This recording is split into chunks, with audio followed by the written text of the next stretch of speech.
کی محنت، تبلیغ کی محنت، محنت تبلیغ کی محنت۔ اللہ رب العزت مردوں میں سے بھی عورتوں میں سے بھی اس علم نبوت کے لیے اپنے بندوں میں سے انتخاب کرتے ہیں۔ صحابہ کا آپس میں اگر کبھی علمی اختلاف ہوتا حضور کی وفات کے بعد تو اماں عائشہ کے دروازے پر آ کر وہ مسئلہ پیش کرتے اور ایک دو باتوں میں وہ مسئلہ حضرت عائشہ رضی اللہ عنہا حل کر دیتی تھی۔ ایک موقع پر اللہ کے رسول نے صحابہ سے فرمایا کہ جتنا علم مجھے دیا گیا اس کا آدھا تمہارے درمیان میں ہے اور آدھا تمہاری ماں عائشہ کے پاس ہے، آدھا تمہاری ماں عائشہ کے پاس۔ حضور کی وفات کے بعد 50 سال حضرت عائشہ رضی اللہ عنہا زندہ رہی، 18 سال کی عمر تھی، اللہ کے رسول دنیا سے تشریف لے گئے۔ میرے بزرگوں، امت کے مردوں سے بھی آج مولانا یوسف صاحب رحمۃ اللہ علیہ کہہ کے گئے کہ جس طرح سے اللہ کے رسول نے اپنی امت کو محنت میں ساتھ لیا تھا، اس زمانے کے لوگ سب محنت میں حضور کے ساتھ تھے، اللہ نے امت دعوت کے لیے حجت تام کی اس زمانے کے لوگوں کی محنت سے کہ کوئی قیامت میں ایک کہنے والا نہ ہوگا کہ مجھے کوئی بتانے والا سمجھانے والا نہیں آیا تھا۔ اس زمانے کے لیے حجت تام ہوئی اور جو دین کی امانت صحابہ کے درمیان میں جو ہوئی وہ محفوظ کر کے اللہ تعالیٰ نے آگے آنے والی امت کو پہنچوایا، وہ دین کی امانت۔ فرماتے تھے آج بھی امت اس کام کو 100% ایمان والے ساری دنیا کے جب تک مجتمع ہو کر اس کام کو نہیں کریں گے، میرے بزرگوں، اس زمانے کے لوگوں کے لیے حجت تام نہ ہوگی۔ ہر جگہ ایمان کی دعوت، ہر جگہ آخرت کے تذکرے، ہر جگہ ایمانی مجلسیں، ہر جگہ آخرت کو نصب العین بنا کر چلنے کی فکر، میرے بزرگوں حجت تام ہو جائے گی اس زمانے کے لوگوں کے لیے کہ بے شک ہمارے پاس بات پہنچ گئی تھی، آج ہماری قسمت ہی خراب تھی کہ آج ہم جہنم میں جا رہے ہیں۔ قیامت میں جہنم کا داروغہ جب بھیڑ کی بھیڑ جہنم میں جا رہی ہوگی، اس وقت میں وہ پوچھے گا الم یاتکم رسل منکم یتلون علیکم آیات ربکم وینذرونکم لقاء یومکم ھذا۔ قرآن میں اللہ نے اس کا ذکر کیا ہے۔ وہ کہیں گے بے شک ہمارے پاس سمجھانے والے بتانے والے آئے تھے،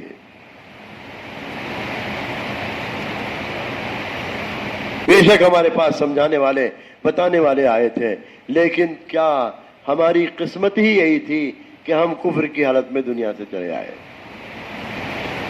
حجت تام ہو جائے گی جب میرے بزرگوں یہ اجتماعی طور پر یہ محنت سارے عالم کے اعتبار سے ہوگی، حجت تام ہوگی۔ اور دوسرے، اللہ رب العزت علماء کی جماعت کے پاس جو امانت ہوگی وہ امانت ان کے ذریعے آگے بڑھائیں گے۔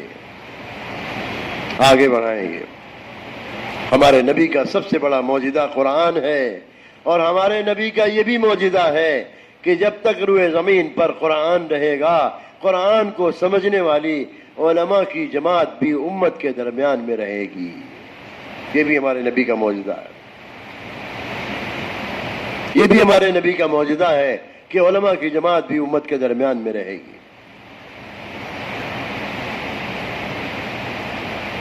اس لیے میرے بزرگوں، اللہ جل جلالہ عم نوالہ نے ہمیں قرن اول کا عظیم کام ہمیں عطا فرمایا ہے۔ یہ سارا مجمع اس کو طے کرے کہ ہمیں سالانہ 4 مہینہ تو پھرنے کا طے کرنا ہے، اللہ کے راستے میں سالانہ 4 مہینہ اللہ کے راستے میں پھریں گے، اور 2 مہینہ بنگلے والی مسجد کے لیے دیں گے۔ ارے ٹھیک ہے۔ حضرت سے پوچھا گیا یہ 6 مہینہ ایک ساتھ؟ فرمایا نہیں، 4 مہینے اور 2 مہینے کے بیچ میں کم سے کم 3 مہینے کی گیپ ہونا چاہیے۔ 4 مہینے لگا کر 3 مہینے مقامی کام کر لیں، پھر آویں نظام الدین 2 مہینے کی ترتیب پر۔ سالانہ 6 مہینے کا تو ماحول بنتا جا رہا ہے۔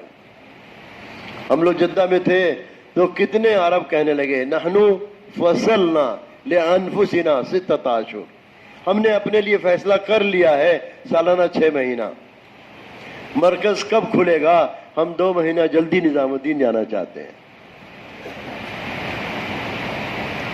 لاک ڈاؤن میں ہم لوگ جدہ میں تھے، وہاں کے ذمہ دار ساتھیوں نے یہ بات کہی، عربوں نے کہا اللہ رب العزت اپنے خزانے غیب سے ہماری ضرورتیں پوری کریں گے۔ کام کر کے تو دیکھیں، اپنی قربانیاں ذرا آگے بڑھا کے تو دیکھیں، اپنی قربانیاں آگے بڑھا کے تو دیکھیں۔ جن کے 3 مرتبہ 4 مہینے لگ گئے، اب وہ بیرون کے لیے تیار ہو۔ امت میں استعداد ہے، اللہ کا فضل ہے۔ روزانہ مرکز کے فجر بعد کے بیان میں بھی اور عصر و مغرب کے بیان میں بھی روزانہ بیرون کی تشکیل ہوتی ہے، اور مجمع جن کے 3 مرتبہ 4 مہینے لگ گئے کھڑے ہو کر نام لکھا رہے ہیں۔ کتنا خرچہ؟ 5 ہی تو انگلی ہے، 5 عام طریقے سے 5 لاکھ لکھا رہے ہیں۔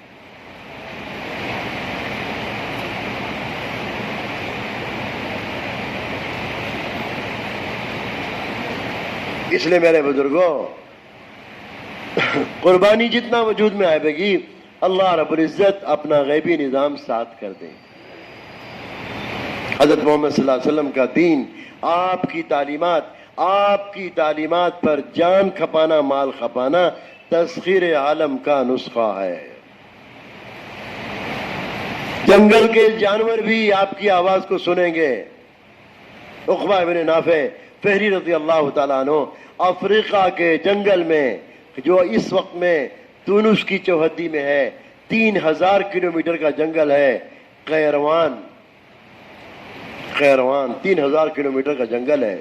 ہم لوگ موریتانیہ سے مراکز سے واپس آ رہے تھے، اس جنگل پہ چلتے چلتے مستقل بول رہا ہے، اسکرین پہ دکھا رہا ہے قیروان۔ تھک گئے ہم لوگ بھی قیروان سنتے سنتے، 3000 کلومیٹر کم سے کم 3 گھنٹے میں تو ہے جنگل پار کیا ہے جہاز نے۔ موریتانیہ سے چلتا ہے اور ترکی آ کر جہاز اترتا ہے، کتنا لمبا راستہ ہے۔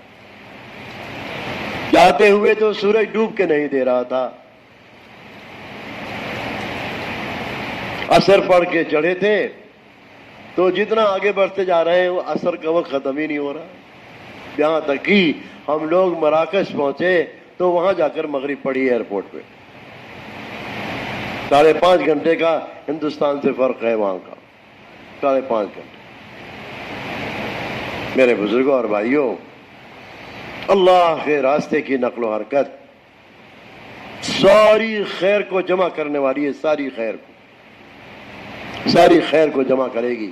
تسخیر عالم کا نسخہ ہے، محمد صلی اللہ علیہ وسلم کا دین تسخیر عالم کا۔ میں نے عرض کیا، قیروان کے جنگل میں عقبہ ابن نافع فہری رضی اللہ تعالیٰ عنہ، سمندر کا کنارہ ضرور تھا لیکن سمندر کا پانی کھاری ہے، چند تھوڑے گڈھے کھودتے تھے، میٹھا پانی نکل جاتا تھا۔ جنگل میں کنواں کھود کر پانی کا گزارا کرتے۔ جنگل کے جانور، جہاں جانور نظر آئے، انہوں نے ایک اعلان کیا، اے جنگل کے جانوروں، 3 دن کے لیے 3 دن تک کے اندر تم جنگل کو خالی کر دو، ہم اللہ کے رسول کے مہمان ہیں، ہم جو ہے اس راستے کو طے کر رہے ہیں۔ 3 دن کے اندر جنگل کے سارے جانور باہر ہو گئے اور انہوں نے اپنا پورا راستہ طے کیا۔ عقبہ ابن نافع فہری رضی اللہ عنہ کی قبر مراکش تک گئے ہیں، لیکن قبر بنی الجزائر میں ان کا انتقال ہوا ہے۔ لمبا راستہ طے کیا ہے۔ میرے بزرگوں، عبداللہ ابن حذافہ رضی اللہ عنہ فارس کے اندر عمر رضی اللہ عنہ کے زمانے میں جماعت لے کر گئے تھے، اور ان کو ایسا امتحان میں ڈالا گیا، بادشاہ نے کہا اگر تم اپنے نبی کا دین چھوڑ دو تو ہم تمہیں آدھی سلطنت دے دیں گے۔ انہوں نے کہا اگر پوری سلطنت دے کر اتنی دیر کے لیے جتنی دیر میں آدمی کی پلک حرکت میں آتی ہے اتنی دیر کے لیے بھی ہم اپنے نبی کا دین چھوڑنے کے لیے تیار نہیں. کیا تم ہمیں اپنے بادشاہت کی اپنے ملک کی لالچ دو گے؟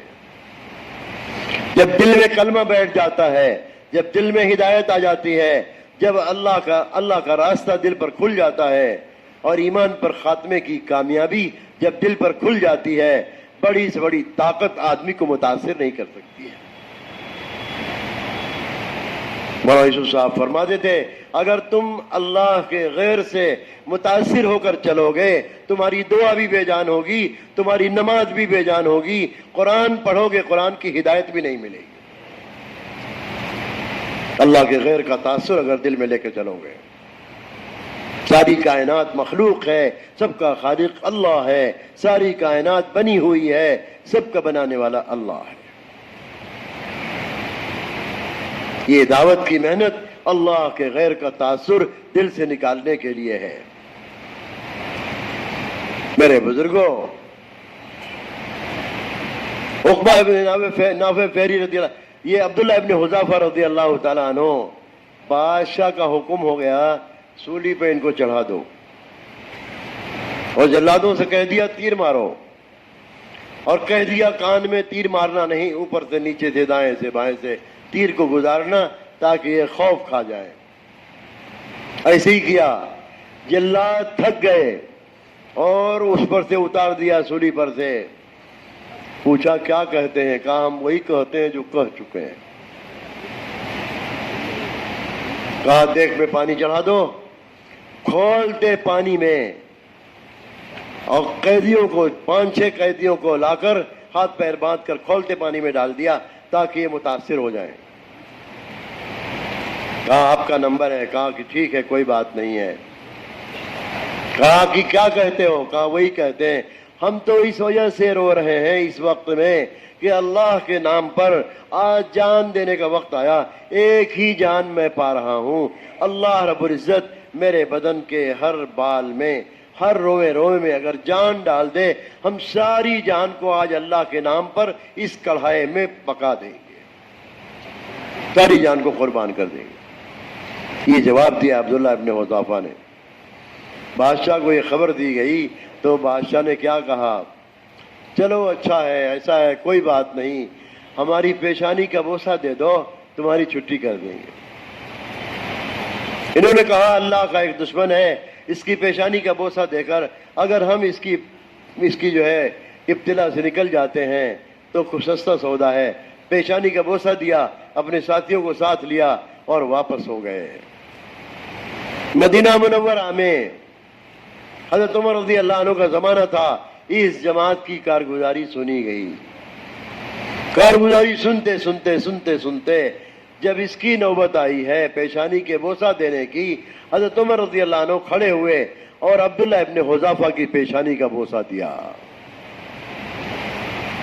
اور یہ فرمایا آج سے امیر المومنین کی حیثیت سے میں حکم کرتا ہوں جس مسلمان کی ملاقات عبداللہ ابن حذافہ سے ہو ان سے سلام بھی کریں، ان سے مصافحہ بھی کریں اور ان کی پیشانی بھی چومیں.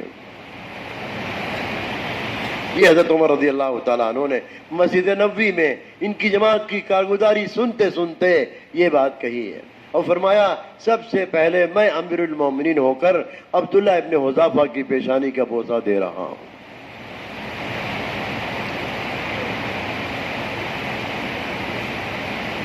جتنا اندر میں ایمان اترے گا وہ استقامت آسان ہو جائے گی، استقامت آسان ہو جائے گی.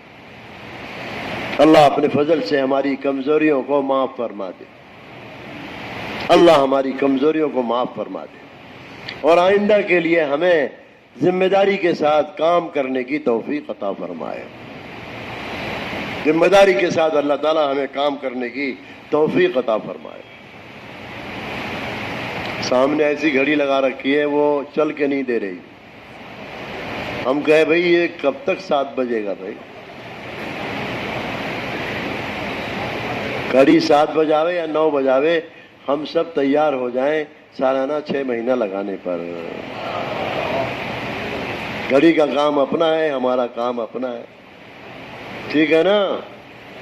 ارے سب 6 مہینے کے لیے تیار ہیں. سب سے پہلی تشکیل تیاری کے ساتھ، اتنا تیاری کے ساتھ. مولانا یوسف صاحب فرماتے تھے کبھی کوئی تقاضا آ جائے تو اگر کسی دوسرے کام کے لیے بھی پیسہ رکھا ہوا ہو یا کوئی شکل ایسی ہو کہ ہم کو فلاں موقع پر یہ کرنا ہے، تو فرماتے تھے جب تقاضا آ جائے تو وہ پیسہ اس پر خرچہ کر دینا چاہیے، دوسرے تقاضوں کو نہیں سوچنا چاہیے، دوسرے تقاضوں کو نہیں سوچنا چاہیے. اللہ رب العزت اپنے خزانے غیب سے سفر بھی پورا کرائیں گے اور اللہ تعالی ہماری ضرورتیں بھی پوری کر دیں گے. کرنے والی ذات کس کی ہے؟ ہاں. 3 صفت ایمان والوں کی بتلائی گئی. پہلی صفت اللہ نے قرآن میں فرمائی، کیا؟ مومن تو وہ لوگ ہیں، انما المومنون الذین اذا ذکر اللہ وجلت قلوبہم، کہ جب ان کے سامنے اللہ کا نام آ جائے تو ان کے دل ڈر جائیں، اور جب ان کے سامنے قرآن کی آیتیں پڑھی جائیں تو ان کا ایمان بڑھ جائے. اور تیسری صفت کیا بتائی گئی ایمان والوں کی؟ وہ اللہ پر بھروسہ کرتے ہیں. کس پر؟ ارے کس پر بھروسہ کرتے ہیں؟ یہ تیسری صفت ایمان والوں کی بتلائی گئی. وعلی ربہم یتوکلون. توکل وہ بڑی چیز ہے. حدیث میں آتا ہے اگر تم اللہ پر توکل ایسا کرو جیسا کہ توکل کا حق ہے تو اللہ تمہیں اس طرح سے روزی دے گا جیسے چڑیوں کو روزی دیتا ہے. چڑیا اپنے گھونسلے سے خالی پیٹ نکلتی ہے، اسے کچھ پتا نہیں میری روزی کہاں ہے، اور بڑے پیٹ واپس آتی ہے. اللہ تمہیں بھی اسی طرح سے روزی دے گا.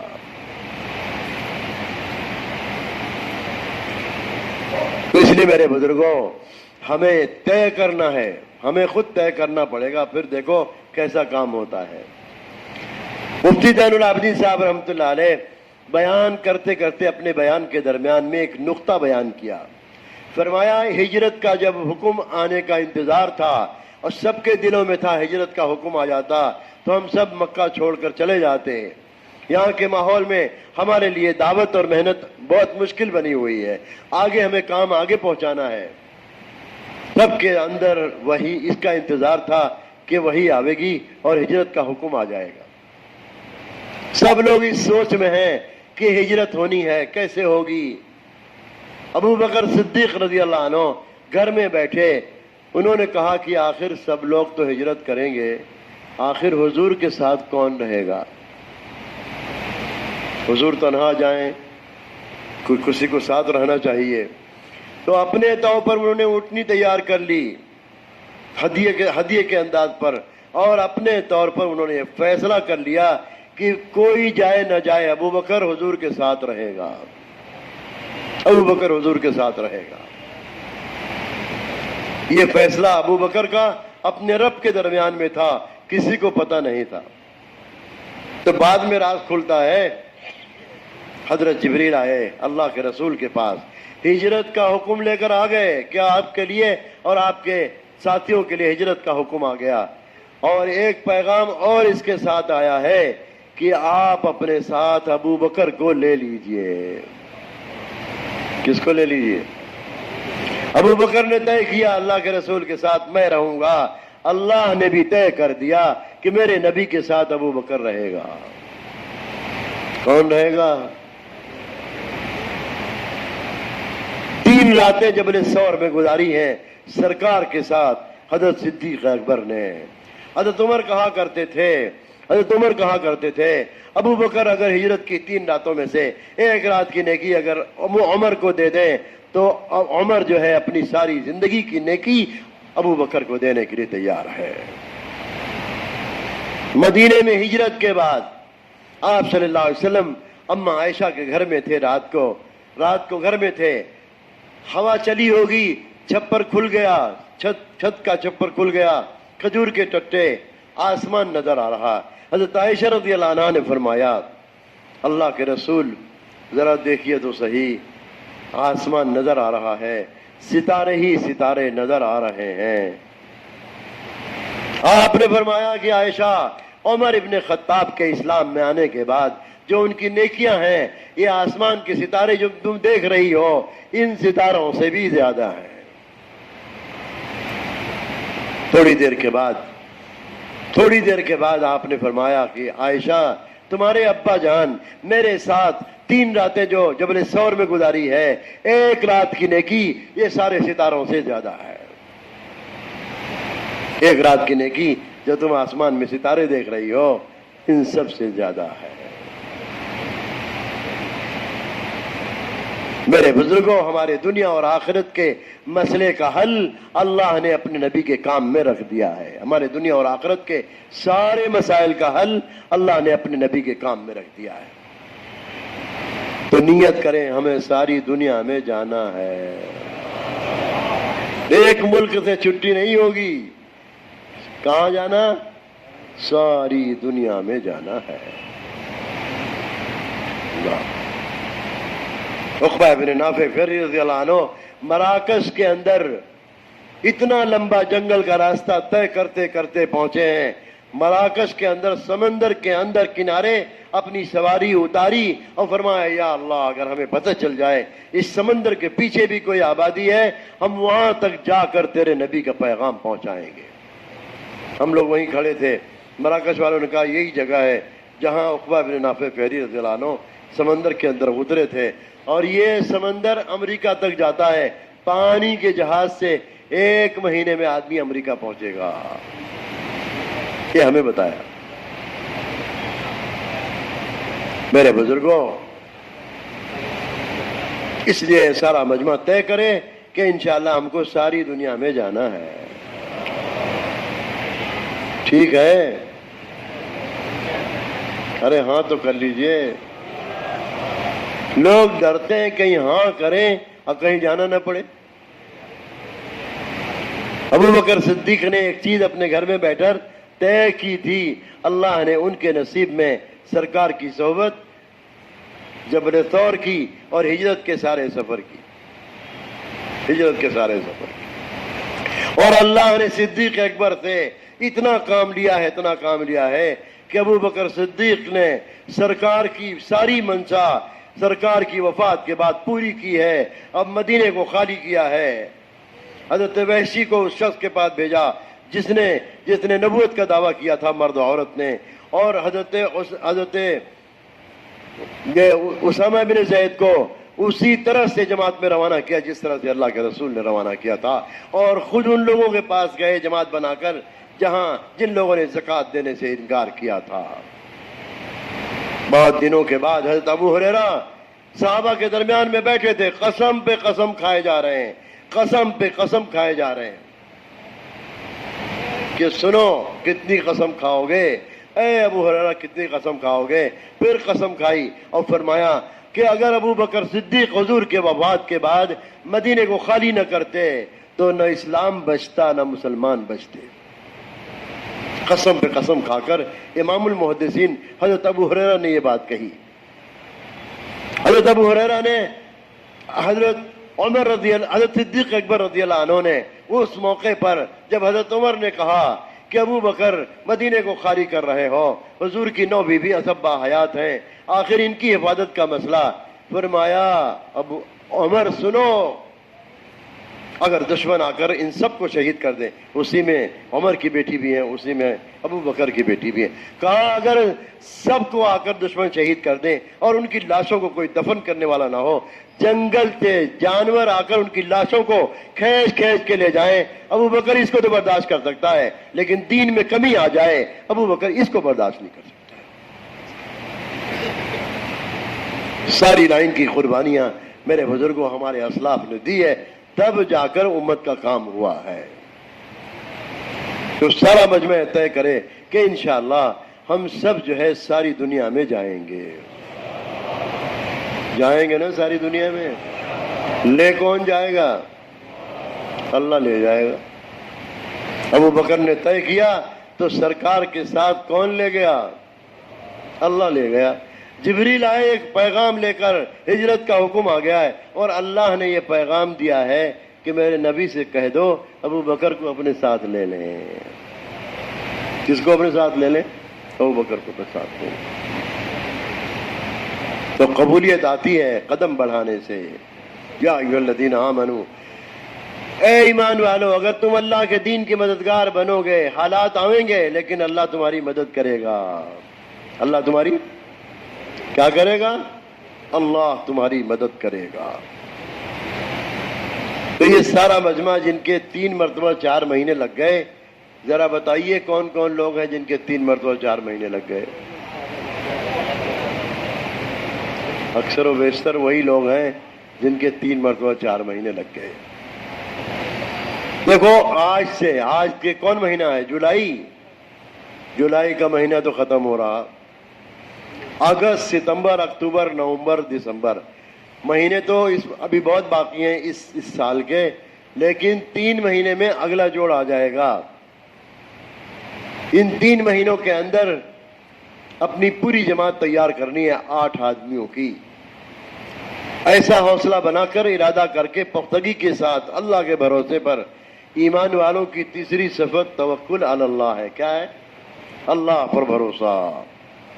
تو جن کے 3 مرتبہ 4 مہینے لگ گئے، زیادہ سے زیادہ خرچے کی کوشش کر کے جماعت بناؤ۔ کون کون بھائی ہیں؟ اگست، ستمبر، اکتوبر، ان 3 مہینوں میں انشاءاللہ اپنی جماعت 5 مہینے کی بیرون کی بنائیں گے، کھلے خرچے کے ساتھ۔ پوری جماعت ہے۔ آپ سے اپنا نام بتائیے۔ شہاب الدین صاحب، آپ سے کھلے خرچ کی جاتے ہیں۔ ہاپوڑ کے نہیں ہے بھائی، کہاں کے ہیں؟ لکھنؤ کے ہیں، ہاپوڑ کے نہیں ہے بھائی۔ کہاں کے ہیں؟ لکھنؤ سے پوری جماعت۔ بھائی آپ لوگوں کو اٹھنے کی اجازت نہیں دی گئی، تشکیل کے وقت میں اٹھ کر کھڑے ہو جانا یہ بڑی محرومی کی بات ہے، بڑے نقصان کی بات ہے۔ مدد فرمائیں بھائی، خاموشی کے ساتھ لکھا کر بیٹھے، کھلے خرچ کے ساتھ اس 3 مہینے میں، جیسا کہ مولانا نے فرمایا۔ نام بتائیں، نام فرماؤ، جلدی فرماؤ۔ جتنا جلدی کھڑے ہو جائیں گے انشاءاللہ نام کیا جماعت بن بتایا جائے تھا گی۔ سامنے سے؟ ارے انہیں دوبارہ اٹھائے نا۔ لکھو بھائی ان کا نام لکھو۔ سامنے والے ارے ان کا ادھر نام لکھ لیں ادھر۔ ہاں، فیصل بھائی گورکھپور، اپنا مہینہ بھی طے کر لیں۔ فیصل بھائی گورکھپور پوری جماعت۔ ادھر ایک لکھنے والا مہینہ بھی طے کر لیں، ان کا نام لکھ لو۔ جی زاہد سنبل سے، اللہ آسان فرمائے، قبول۔ کون سے مہینے میں؟ ارے کون سے مہینے میں؟ 3 مہینے مہینے کے اندر۔ اللہ قبول فرمائے۔ آپ نے جیسا فرمایا 3 مہینے کے اندر کھلے خرچ کے ساتھ۔ کہاں کے؟ لکھنؤ کے۔ پوری جماعت بنانی ہے۔ یہ ان کا نام تو لکھ لو بھائی، یہ لکھنے والے ذرا درمیان میں کھڑے ہو جائیں۔